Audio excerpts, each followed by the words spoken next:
हजुर नमस्कार, म अहिले अन्नपूर्ण गाउँपालिका वार्ड नम्बर 7 टोल्कामा छु। हाम्रो यो आरन कृषि औजारको लागि चाहिँ हाम्रो खिमलाल दाई हुनुहुन्छ। उहाँको एकदमै सिप कला कति राम्रो छ, हेर्नुहोस् त, यो सबै चिज बनाउनुहुन्छ उहाँले कृषि औजार। र अहिले उहाँले विशेष गरी पहिला मिसिन अनि त्यसपछि खलातीको हिसाबबाट उहाँले गर्दै आउनुभयो। अनि मिसिन हाते मिसिनबाट थियो भने अहिले चाहिँ हाम्रो नौलो घुम्तीले सहयोग गरेर उहाँलाई चाहिँ यो इलेक्ट्रिक पङ्खाको सहायताले चाहिँ उहाँले काम गरिराख्नु भएको छ। र उहाँलाई सहयोग गर्ने हुने हाम्रो नौलो घुम्तीका संस्था अनि मैले धेरै धेरै धन्यवाद दिन चाहे। हामीलाई पनि सेवा दिनुभएको छ हाम्रो खिमलाल दाईले।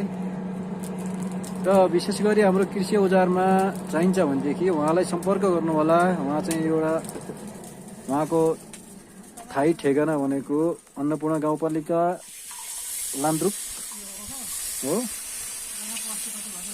ल, यतातिर यो आँसीको पाइन हाल्ने कार्यक्रम भइरहेको छ हाम्रो। यसरी हालिन्छ पाइन।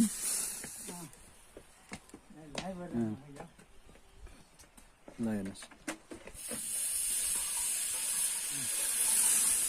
यो हालेपछि एकदमै पक्का